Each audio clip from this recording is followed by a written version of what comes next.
Joining us now, president of the American Principals Project, Terry Schilling. Terry, welcome to the show. First and foremost, is Disney even allowed to be this woke when they're still supporting human rights abuses in China? Well, thanks so much for having me, Dana. And that is a big question, right? So Disney wants to sexualize children and put this type of content in their movies. Are they going to put that into the content in Chinese movies? The answer to that is no. There's been some controversy around the Buzz Lightyear film, including a same-sex kiss. That won't be in the Chinese version of that, that's for sure. These woke Disney Corporation employees are absolutely monsters. They're ghouls. The idea that you want to talk to children in kindergarten through third grade, this is 5, 6, 7, 8, 9 years old, about sexual matters like sexual orientation and gender identity, confuse them. It's just really weird at best, right? It's weird at best, and it's evil at worst. And I don't know where it falls with the Disney employees and why they're so against this legislation. It's pretty common sense. Yeah, I'm sure they're concerned because they want to control the narratives, and by pressuring Disney will bend a knee to it. I think that's what they were getting at.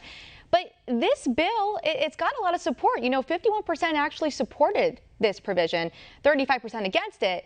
But that's all we need to know, Terry. Most people want parents to make educational decisions for their child, and that it shouldn't be in the position of some 22, 23-year-old teacher who just got her master's degree and just said, F it, let's run with it.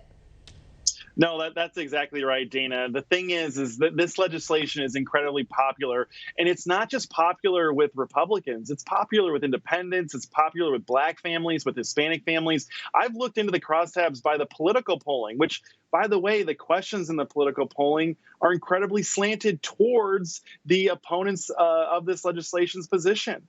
And it still gets a vast majority of support. It's basically a 2-to-1 support for what Governor DeSantis did. It's common sense. It applies to everyone. It goes across party line. Even 35% of Democrats support what Governor DeSantis did.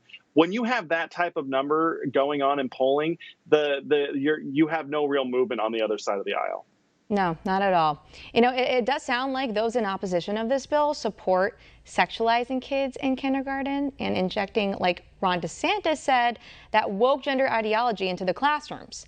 My theory about all this is that they're doing it while these kids are just so young to prime them, since their brains aren't fully developed. It seems like the best time to start pushing this kind of crap onto them.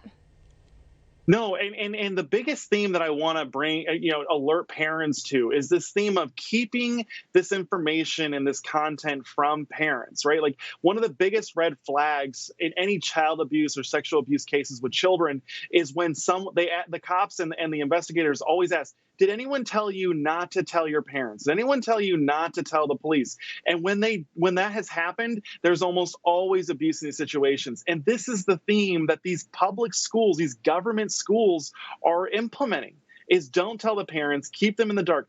Listen, Dana, no one loves these children more than their parents. Parents own their children. They created their children. They know their children better than anyone.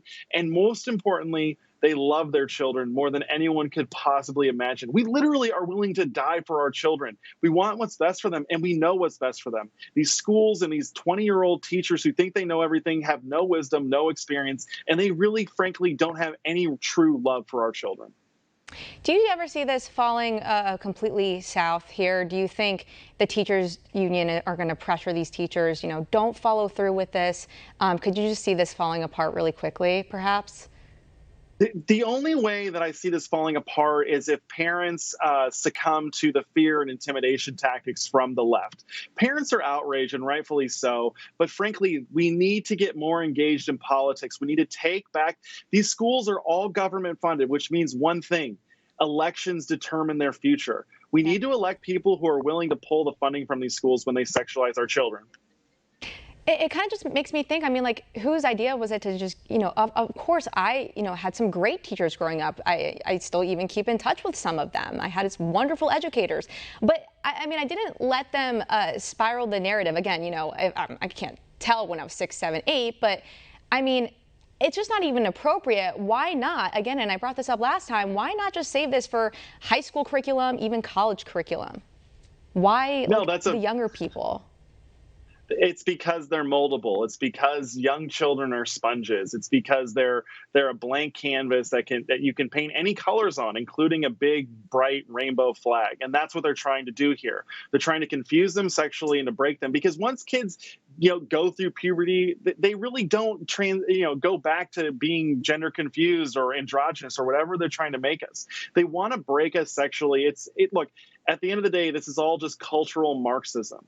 Right? They're making equality between two very unequal and very different things. Men and women are equal in value, but they're very, very different. And they want to break these kids down before parents can educate them. I tell parents every day, you need to be having these difficult conversations with your children at earlier and earlier ages. Affirm them in their bodies, affirm them in their genders, Totally. and teach them the truth. Totally fair. Within the household, but not within the classroom. Just different place, different settings.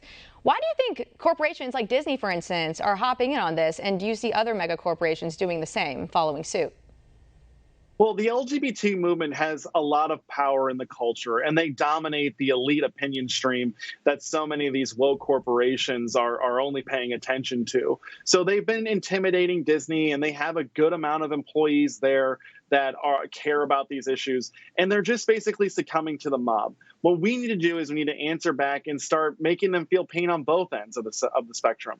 Because if we don't, Disney's only going to cave to the LGBT mafia, and they're not going to care about the parents and families who are upset about this stuff. I hope other countries, that is, states, a country should as well, states should really pay attention to this. Hopefully they follow the track of Ron DeSantis, because it is a great thing that's happening in Florida, and more governors should hop on board with it. That's all the time we have. Terry, thanks so much for coming on the show.